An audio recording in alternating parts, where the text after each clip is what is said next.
எனக்கு கொடுத்துருந்தாங்க. உக்ரைன் அதை வச்சு மேனேஜ் பண்ணுச்சு.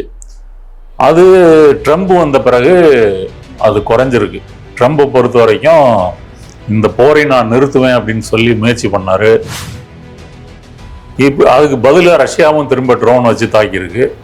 அதை இவங்க தடுத்து நிறுத்தியிருக்கிறாங்க. இப்படி மாறி மாறி தாக்குறதுன்னு நடந்துகிட்டு இருக்கு. இஸ்ரேல் என்ன சொல்லுதுன்னா, ஹமாஸ் ஆயுதங்களை திறந்துட்டு சரண்டர் ஆகணும் அப்படின்னு சொல்லுது. அது ஹமாஸ் ஏற்றுக்கலை. வளைகுடா நாடுகளை பொறுத்த வரைக்கும் எல்லா நாடுகளையுமே ஈரான் அட்டாக் பண்ணி, அதனால பாலஸ்தீனத்தை பொறுத்த வரைக்கும் அது பாலஸ்தீன மக்கள் வாழ முடியாதபடி ஒரு நாடாக மாற்றுவது.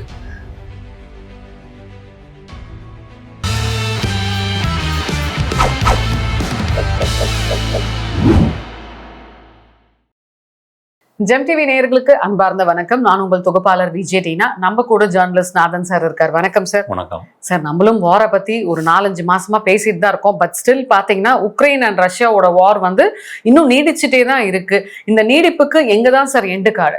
உக்ரைனை பொறுத்த வரைக்கும் ரஷ்யா ஆரம்பத்தில் எதிர்பார்த்த வெற்றி உடனே கிடைக்கல. 2-3 வருஷம் ஆயிடுச்சு. முதல்ல அவங்க நம்ம படையெடுத்த உடனே, ஆக்கிரமித்த உடனேயே அங்கே இருக்கக்கூடிய அரசாங்கம் கவிழ்ந்துடும். அதிபர் செலன்ஸ்கி நாட்டை விட்டு ஓடிடுவார். நமக்கு தேவையான அரசாங்கத்தை கொண்டு வந்துடலாம் அப்படி நினச்சி தான் புட்டின் இறங்கினார். ஆனால் அவர்கள் தலைநகரத்தை கைப்பற்றுகின்ற முயற்சியில் நிறைய ரஷ்ய வீரர்கள் இறந்து போயிட்டாங்க. டேங்கெல்லாம் அப்படியே விட்டுட்டு ஓடி போயிட்டாங்க. அதுக்கு பிறகு உக்ரைனுடைய தென்பகுதியில் கொஞ்சம் பகுதியை இவர்கள் கைப்பற்றி வச்சிருக்கிறாங்க. அங்கே ரஷ்ய மொழி பேசுகிறவங்க அதிகம். அதுலேயே தான் இவ்வளோ நாள் நீடிச்சுக்கிட்டு இருக்கு. உக்ரைனை பொறுத்த வரைக்கும் அது சீக்கிரம் வீழ்ச்சி அடைஞ்சிடும் அப்படின்னு தான் ஆரம்பத்தில் அமெரிக்காவும் ஐரோப்பிய நாடுகளும் எதிர்பார்த்தாங்க. அப்படி வீழலைன்னு தெரிஞ்ச பிறகு தான் அமெரிக்கா, ஐரோப்பா சப்போர்ட் பண்ணுறாங்க. இப்போ ட்ரம்புக்கு முன்னாடி ஜோ பிடன் இருந்தார். அவர் காலத்துலலாம் நிறைய ஃபண்டிங்கு, அதே போல் ஆயுத தளவாடங்கள்லாம் உக்ரைனுக்கு கொடுத்துருந்தாங்க. உக்ரைன் அதை வச்சு மேனேஜ் பண்ணுச்சு. அது ட்ரம்ப் வந்த பிறகு அது குறைஞ்சிருக்கு. ட்ரம்பை பொறுத்த வரைக்கும் இந்த போரை நான் நிறுத்துவேன் அப்படின்னு சொல்லி முயற்சி பண்ணார். புட்டின் அலாஸ்கால சந்தித்து பேசினார், ஃபோனில் பேசினார். முதல்ல என்ன சொன்னார்னா, புட்டின் எனக்கு தெரிஞ்சவர் தான், சொன்னால் கேட்டுக்குவார் அப்படின்னாரு. பேசின பிறகு அது ஒன்றும் வேலைக்கு ஆகாது, புட்டின் சரியில்லை, இருந்தாலும் பைத்தியம், இந்த ரேஞ்சுக்கு அப்படி பேசிட்டாரு. சரி, இப்போதைக்கு ரஷ்யாவை பொறுத்த வரைக்கும் ட்ரோன் மற்றும் மிசைல்ஸ் அனுப்பி தாக்குதல் நடத்துகிறாங்க. அதில் அப்பாவி மக்கள் இறந்து போகிறாங்க. உக்ரைன் என்ன செய்யுதுன்னா, இந்த இடைக்காலத்தில் இந்த ட்ரோன் டெக்னாலஜியை கற்றுக்கிட்டு ரொம்ப சீப்பான ட்ரோனை அவங்களே உற்பத்தி பண்ணி ரஷ்யாவுக்கு உள்ள மாஸ்கோ வரைக்கும் அனுப்பக்கூடிய ஒரு திறமையை பெற்றிருக்கிறாங்க. 2 நாள் முன்னாடி கூட கிட்டத்தட்ட ஒரு 500 ட்ரோன்ஸ் ரஷ்யா மேலே தாக்குதல் நடத்திருக்காங்க. பலவற்றை ரஷ்யா தடுத்து அழித்தாலும் சிலது கீழே விழுந்திருக்கு. ஒரு 4-5 பேர் கொல்லப்பட்டிருக்காங்க. இப்போ அதுக்கு பதிலாக ரஷ்யாவும் திரும்ப ட்ரோன் வச்சு தாக்கியிருக்கு. அதை இவங்க தடுத்து நிறுத்தியிருக்கிறாங்க. இப்படி மாறி மாறி தாக்குறதுன்னு நடந்துகிட்டு இருக்கு. ரஷ்யாவோட ஒப்பிடும்போது உக்ரைன்கிட்ட இருக்கக்கூடிய இராணுவ வலிமை என்பது குறைவு தான். இரு தரப்புலையும் ஆயிரக்கணக்கான வீரர்கள் கொல்லப்பட்டிருக்காங்க. அதுவும் ரஷ்யாவினுடைய இழப்பு அதிகம். அதனால் பார்த்தீங்கன்னா ரஷ்யாவில் உலகத்தில் யார் வந்தாலும் சம்பளம் கொடுத்துட்டு நாங்கள் அவங்கள போரில் சேர்த்துக்குவோம் அப்படின்னு சொல்கிறாங்க. இங்கேருந்து போன இந்தியர்கள் கூட, வேலைக்காக போன இந்தியர்களை கூட அவங்களுக்கு தெரியாமல் மிலிட்ரியில் சேர்த்து ட்ரைனிங் கொடுத்து போரிட வச்சு அதில் ஒரு சில பேர் இறந்தும் போயிருக்கிறாங்க. இப்போ இதுதான் ரஷ்யா உக்ரைன் போரை பற்றி அப்டேட். அதே மாதிரி இஸ்ரேலும் பாலஸ்தீனும் அதே மாதிரி ஸ்டில் ஹேங்கிங்ஸ்லேயே இருக்கே சார். அந்த வார்க்கு அது வார்ன்னு சொல்ல முடியாது. நீங்கள் உக்ரைன் ஒரு நாடு, ரஷ்யா ஒரு நாடு. பாலஸ்தீன் இஸ்ரேலால் சுற்றி வளைக்கப்பட்ட ஒரு நாடு. அது நாடாக சில நாடுகள்லாம் அங்கீகரிச்சிருக்கிறாங்க. மற்றபடி அந்த நாட்டுக்கு முறையான இராணுவ, விமானப்படை, கப்பற்படை இதெல்லாம் எதுவும் கிடையாது. அப்படி இருக்கும்போது இஸ்ரேல் ஒரு தரப்பாக காசாவை ஆக்கிரமித்து குண்டு போடுவது, தாக்குவது இதை செய்திருக்கிறது. இவங்க காரணமாக சொல்றது என்னன்னா, அக்டோபர் 7 இது ஹமாஸ் இருக்காங்க இல்லையா, அவங்க அக்டோபர் 7ஆம் தேதி 2023 எல்லையில் இருக்கக்கூடிய இஸ்ரேலிய கிராமங்களை போய் தாக்குறாங்க. அதில் 1200 பேர் கொல்லப்பட்டாங்க. அதற்கு பழிவாங்கும் விதமாகத்தான் இஸ்ரேல் காசா மேல படையெடுக்குது. இன்னைக்கு கிட்டத்தட்ட அங்க வந்து ஒரு எவ்வளவு 20 லட்சம் மக்கள் வாழக்கூடிய இடம் காசா. அதுல இன்று கிட்டத்தட்ட 72,000-73,000 மக்கள் கொலை செய்யப்பட்டிருக்காங்க. 90% குடியிருப்புகள் கட்டடங்கள் வந்து தரைமட்டமாக்கப்பட்டிருக்குது. அதன் பிறகு அமெரிக்காலாம் தலையிட்டு ஒரு பீஸ் டாக் நடந்தது. ஹமாஸ் வந்து மிச்சம் இருக்கிற பிணைய கைதிகளையும் அதில் இறந்து போனவங்களுடைய பாடியும் ஒப்படைச்சிட்டாங்க. இப்போ யாரும் பிணைய கைதி யாரும் இல்லை. இஸ்ரேல் என்ன சொல்லுதுன்னா ஹமாஸ் வந்து ஆயுதங்களை திறந்துட்டு சரண்டர் ஆகணும் அப்படின்னு சொல்லுது. அது ஹமாஸ் ஏற்றுக்கலை. அப்படி இருக்கும்போது இப்போ போர் நிறுத்தம் இருந்தாலும் இந்த சமயத்திலையும் காசாவை தொடர்ந்து இஸ்ரேல் தாக்கிட்டு இருக்குது. டெய்லி ஒரு 5 பேர் அல்லது 10 பேர் இறந்து போறதாக செய்திகள் வந்துகிட்டே இருக்கு. நேத்தோ முந்தா நாளோ ஹமாஸினுடைய தலைவர், முக்கியமான கமாண்டர், அவரை கொன்னதா இஸ்ரேலும் அறிவிச்சிருக்காங்க. ஹமாஸும் அதை ஏற்று அறிக்கை வெளியிட்டிருக்கு. இது வந்து காசாவில் நடக்கிறது. வெஸ்ட் பேங்க்னு சொல்லக்கூடிய மேற்கு கரை, அது அங்கேயும் வந்து இஸ்ரேல் தொடர்ந்து அங்க இருக்கக்கூடிய பாலஸ்தீன மக்களுக்கு வந்து தொல்லை கொடுக்குது. அங்கேயும் இந்த போர் ஆரம்பிச்சதுலேருந்து 1000 பேர் கொல்லப்பட்டிருக்காங்க. நூற்றுக்கணக்கான பேர் கைது செய்யப்பட்டிருக்காங்க. வெஸ்ட் பேங்கை பொறுத்தவரையும் அந்த ஜெருசேலம் இருக்கு இல்லையா, ஈஸ்ட் ஜெருசேலம், அது பாலஸ்தீனர்கள் கையில் இருந்தது. அதை இவர்கள் கண்ட்ரோல் எடுத்துக்கிட்டு கடந்த வெள்ளிக்கிழமை டெத் டு அராப்ஸ் அப்படின்ற முழக்கத்தோட ஊர்வலம், யாரு, யூதர்கள், அது வந்து அங்க இருக்கக்கூடிய பாலஸ்தீன மக்களை அச்சுறுத்தும் விதமாக அந்த ஊர்வலத்தை நடத்தியிருக்காங்க. அதுக்கு அடுத்த நாள் வந்து பாலஸ்தீன மக்கள் 49ல் நக்பான்னு சொல்லக்கூடிய அந்த பேரழிவு நடவடிக்கை நடந்தது இல்லையா, அதாவது இஸ்ரேல் தோன்றுகிறது.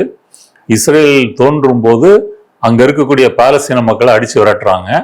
சொந்த மண்ணிலேயே அகதிகளாக வெளியேறியதை தான் அவர்கள் நக்மா அப்படின்னு சொல்றாங்க. அது பேரழிவு நடவடிக்கைன்னு பேர். அந்த நினைவை வந்து அனுசரிக்கக்கூடிய நாள் வந்து சனிக்கிழமை.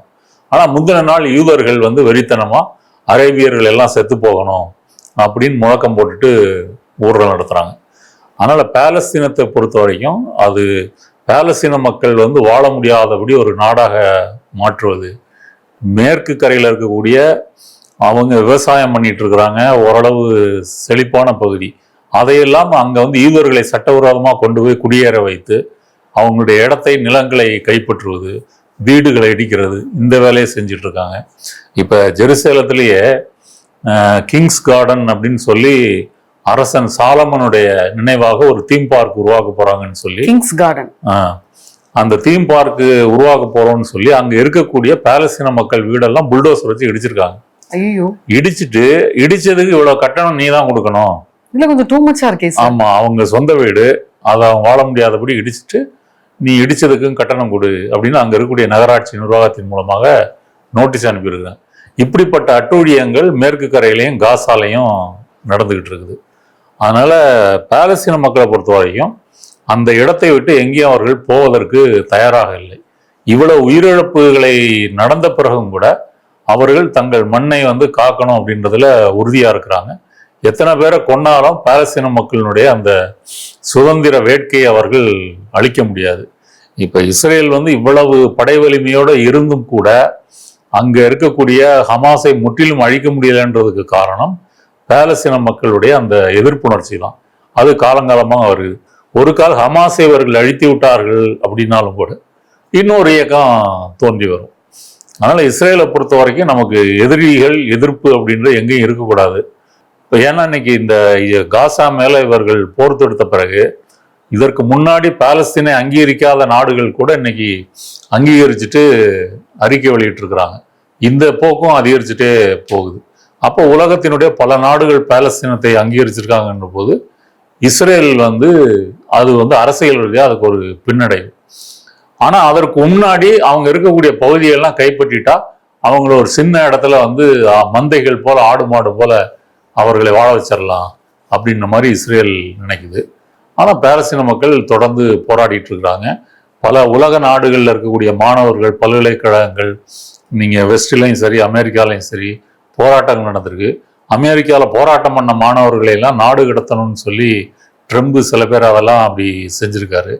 இதுதான் பாலஸ்தீனத்தை பற்றிய பின்னணி வராங்க. ஏன் சார் இப்போ ஆல்மோஸ்ட் பிப்ரவரில இருந்து இப்போ பிப்ரவரி, மார்ச், ஏப்ரல், மே ஆல்மோஸ்ட் 4 months வார் போயிட்டே இருக்குல்ல சார். அப்போ வேர்ல்டு வைடு நான் கேட்கறது வந்து வேர்ல்டு வைடா பொருளாதார ரீதியா வந்து என்னென்ன பிரச்சனைகள் இருக்கும் சார்?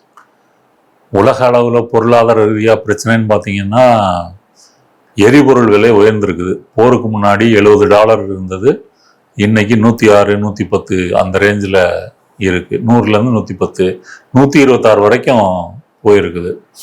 அதனால பல நாடுகளில் பெட்ரோல் டீசல் விலை உயர்ந்திருக்குது. இப்போ நம்ம இந்தியாவிலேயே எலெக்ஷன் முடிந்த பிறகு $3 இப்போ ஏற்றிட்டாங்க இல்லையா?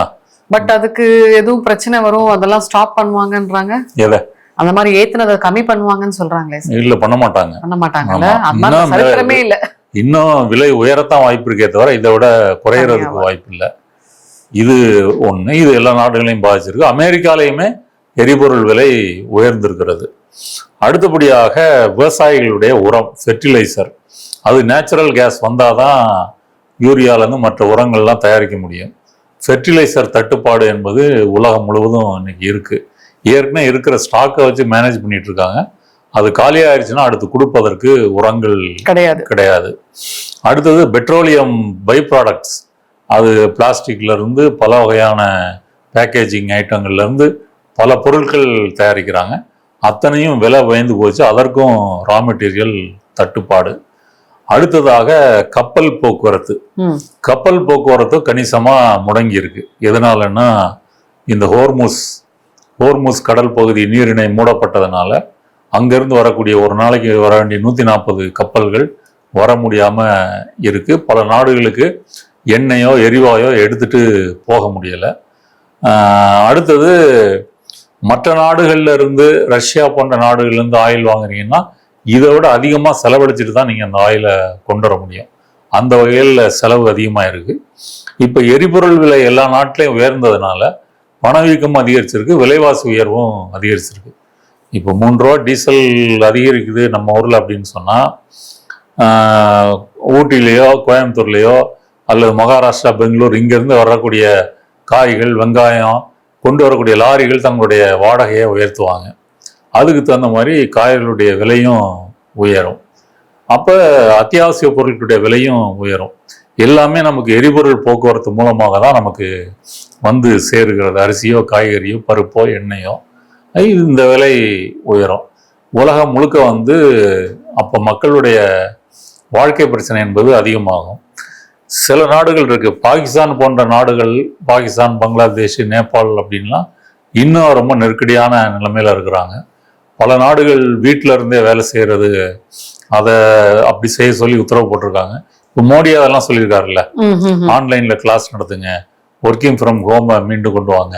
கிட்டத்தட்ட கொரோனா லாக்டவுன்ல என்னெல்லாம் நடந்துச்சோ அதையெல்லாம் அவர் சொல்றாரு. 1 வருஷம் தங்க வாங்காதீங்க இப்படிலாம் சொல்றாரு இல்லையா? இது வருங்காலத்துல இன்னும் அதிகரிக்கும். அதனால உலகம் முழுவதும் அந்த பொருளாதார நெருக்கடி என்பது அதிகமாயிட்டே போகுதுன்றதா உண்மை. சார், இப்போ வார் வந்து போயிட்டே இருக்கு, அதுக்கான அப்டேட்ஸும் நம்ம நிறைய பார்த்துட்டு தான் இருக்கோம். இப்போ பர்சனலா மக்களோட வெல்பீயிங் சார், ஈரானை பொறுத்த வரைக்கும் ஒரு 10 லட்சம் மக்கள் இடம்பெயர்ந்து வாழ்றாங்க. ஒரு 2 கோடிக்கு மேல மக்கள் வேலை இழந்திருக்கிறாங்க. இணையம் வந்து அங்க முடக்கப்பட்டதுனால ஆன்லைன் தொடர்பான வேலை வாய்ப்புகள் முடக்கப்பட்டிருக்குது. இப்படி ஒரு கஷ்டமான நிலைமையில தான் ஈரான் இருக்கிறது. வளைகுடா நாடுகளை பொறுத்த வரைக்கும் எல்லா நாடுகளையுமே ஈரான் அட்டாக் பண்ணியிருக்கு. சமீபத்தில் கூட யுஏஇனுடைய அணுமின் நிலையத்தினுடைய ஜென்ரேட்டர் அது வந்து ஒரு ட்ரோன் தாக்கியிருக்கு. அது ஈரான் தான் தாக்கிச்சுன்னு இது வரைக்கும் கன்ஃபார்ம் ஆகலை. ஆனால் அந்த தாக்குதல் நடந்துகிட்டு இருக்கு. அமெரிக்காவினுடைய வால் ஸ்ட்ரீட் ஜேர்னலில் ஒரு செய்தி வந்திருக்கு. அதன்படி யுஏஇ இந்த போரில் ஆக்டிவாக ஈரானுக்கு எதிராக பார்ட்டிசிபேட் பண்ணியிருக்கு அப்படின்னு ஒரு செய்தி வந்திருக்கு. வந்த உடனே ஈரான் அதற்கு கடுமையான கண்டனம் தெரிவித்து, போரின் போதே பார்த்தீங்கன்னா யுஏஇ மேலே தான் நிறைய தாக்குதல் அதிகமாக நடந்திருக்கிறது. 2வது, பெஞ்சமின் நெத்தன்யாகு இஸ்ரேலுடைய பிரதமர் போர் நடந்துகிட்டு இருக்கும்போதே ரகசியமாக யுஏஇ வந்துட்டு போனாரு அப்படின்னு அவரே சொல்லிட்டார். அதனால யுஏஇ வந்து ஒரு முஸ்லீம் நாட்டுக்கு எதிராக இப்படி தாக்குதலில் பங்கேற்று இருக்குது அப்படின்ற செய்தி இப்போ வெளியே வந்துருச்சு. அதனால வளைகுடா நாடுகளும் தங்களுடைய எண்ணெய் மற்றும் எரிவாயை ஏற்றுமதி செய்ய முடியாமல், அதற்கான பொருளாதார வரவு இல்லாம இவங்க ஏற்றுமதி போனா தானே அந்த பணம்லாம் இவங்களுக்கு வரும். அவங்களும் கிட்டத்தட்ட 4-5 மாதங்களாக ஒரு நலிவடைஞ்சு போய் தான் இருக்கிறாங்க. துபாய் போன்ற பகுதிகளில் சுற்றுலா, ஃபினான்ஷியல் நடவடிக்கைகள் இது எல்லாமே பாதிக்கப்பட்டிருக்குது. துபாய் வந்து யுஏஇல வரும். அதுல ஒரு 7 எமிரேட்ஸ் இருக்குன்னா இது ஒரு எமிரேட்ஸ். ஆமா, அதனால வளைகுடா நாடுகளும் பிரச்சனை தான். மற்றபடி அமெரிக்கா பொறுத்த வரைக்கும் இந்த நாட்கள்ல அவங்க உள்நாட்டில் பிரச்சனை, விலைவாசி உயர்வு, எரிபொருள் விலை உயர்வுலாம் வந்திருக்குது. இந்த ஆயுதங்கள் தயாரிக்கக்கூடிய முதலாளிகளுக்கு பெரிய லாபம், மக்களுடைய வரி பணம் அவங்களுக்கு போகுது. அதே போல இப்போ என்னமா பேச்சு நடந்துகிட்டு இருக்குன்னு சொன்னா, ஈரான் பேச்சுவார்த்தைக்கு வரமாட்டேங்குது, நம்ம டிமாண்டை ஏற்றுக்க மாட்டேன்றாங்க, அதனால வந்து மீண்டும் போர் தொடுப்பது, மீண்டும் போர் தொடுக்கிறதா என்னென்ன செய்யணும் அப்படின்னு சொல்லி அவங்களுடைய மிலிட்ரி கமாண்ட் வந்து இவருக்கு பிரீஃப் பண்ணியிருக்காங்க. யாருக்கு? ட்ரம்புக்கு. ட்ரம்ப் அதை சீக்கிரம் முடிவு பண்ணிட்டு எப்படி அதை அமுல்படுத்தணும்னு அவர் முடிவு பண்ணணும். இப்போ இருக்கிற நிலைமையை பார்த்தா அமெரிக்காவும் இஸ்ரேலும் இந்த இடைக்காலத்தை வந்து மீண்டும் ஒரு போருக்கான தயாரிப்பு காலமாக பயன்படுத்தியிருக்காங்களோ அப்படின்னு ஒரு சந்தேகமா இருக்கு. அதனால மீண்டும் எந்த கணத்திலையும் வந்து போர் வரலாம் அப்படின்றதுதான் யதார்த்தம். லாஸ்டா ஒரு கேள்வி சார், இப்போ ஈரான் வந்து சமாதானத்துக்கு நின்றதாகவும் பட் அமெரிக்கா தான் அதுக்கு வந்து இப்போ வந்து ஒத்து வராத மாதிரியும் பேச்சு வந்திருக்கு இல்லையா சார்? அப்ப ஈரானோட ஸ்டேட்டஸ் இப்போ எப்படி சார் இருக்கும்? இல்லை, ஈரான் ஆரம்பத்திலிருந்தே என்ன சொல்றாங்க, எங்கள் துறைமுகங்களுக்கு வந்து போகக்கூடிய கப்பல்களை முற்றுகையிடாதீங்க, அதுல உறுதியா இருக்கிறாங்க. அடுத்தபடியாக இந்த அணுசக்தி தொடர்பான பிரச்சனையை நம்ம பின்னாடி பேசிக்கலாம், ஃபர்ஸ்ட் இந்த முற்றுகையிடுங்க, நாங்கள் ஹோர்முஸை திறக்கிறோம், அடுத்தது போர்னால பாதிக்கப்பட்டது எங்களுக்கு நிவாரண தொகை வேண்டும், இல்லைன்னா எதிர்காலத்தில் ஹோர்முஸை நாங்களே வந்து சுங்கவரி வசூலித்து நாங்களும் ஓமனும் அதை பயன்படுத்திக்கிறோம் அப்படின்னு சொல்லியிருக்காங்க. அடுத்தது இந்த லெபனான்ல வந்து ஹிஸ்புல்லா மேல தாக்குறேன்னு சொல்லிட்டு அங்கே அப்பாவி பொதுமக்களை இஸ்ரேல் கொல்லுகிறது. அதனால இந்த பிராந்தியத்தில் எங்கேயுமே எந்த போரும் நடக்கக்கூடாது, எல்லாத்தையும் நிறுத்தணும், அதையும் அவர்கள் சொல்றாங்க. காசாலையும் போர் நிறுத்தம் வரணும், இங்கேயும் லெபனான்லேயும் போர் நிறுத்தம் வரணும், இதையும் ஒரு டிமாண்டா முன்வைக்கிறாங்க. அமெரிக்கா வந்து இதை ஏற்றுக்கலை. நீ முற்றுகை தொடருவோம், நீ பேச்சுவார்த்தைக்கு வந்தாலும் அதை பற்றி எடுக்க முடியும். அடுத்ததாக உன்னுடைய அணுசக்தி ஆலைகளை நீ வந்து நிறுத்தணும், நீ வந்து அணு ஆயுதம் தயாரிக்கிற நிலைமையை நோக்கி போகக்கூடாது அப்படின்னு கண்டிஷன் போடுறாங்க. ஒரு 20 வருஷம் யுரேனியத்தை வந்து செறிவூட்டக்கூடாது அப்படின்னு சொல்றாங்க. இப்படி நிறைய நிபந்தனைகள் ஈரான் மேல போடுறாங்க. ஆக்சுவலா ஈரான் மேல ஆக்கிரமித்து குண்டு போட்டு அவர்கள் அரசியல் தலைமையை அழித்து 3000க்கு மேல மக்களை கொன்று பல ஸ்கூலு, காலேஜ், பல்கலைக்கழகங்கள் இதெல்லாம் அடிச்சு நாசம் பண்ணது அமெரிக்கா தான். ஈரான் வந்து ஒரு தன்னை தற்காத்துக் கொள்வதற்காக தான் திரும்ப தாக்கி செய்தவரை அந்த நாடு எதுவும் செய்யலை. பேச்சுவார்த்தைகளையும் ஏற்றுக்கொள்ளக்கூடிய அளவு தான் அவங்க டிமாண்ட் வச்சிருக்காங்க. ரொம்ப கற்பனையா, ஏன்னா ஒரு பாதிக்கப்பட்ட நாடுன்றதுனால போர் நிறுத்தம் அவங்களுக்கும் முக்கியம். அதனால ரீசனபிளா தான் அவங்களுடைய டிமாண்டை வச்சாங்க. ஆனால் ட்ரம்பை பொறுத்த வரைக்கும் நம்ம ஒரு ரிசல்ட் காட்டணும், நம்ம இழந்த பேரை எடுக்கணும் அப்படின்றதுல அவர் இருக்கிறாரு. அதனால எந்நேரமும் போர் வரலாம் அப்படின்றதான் யதார்த்தம். நன்றி சார். நன்றி.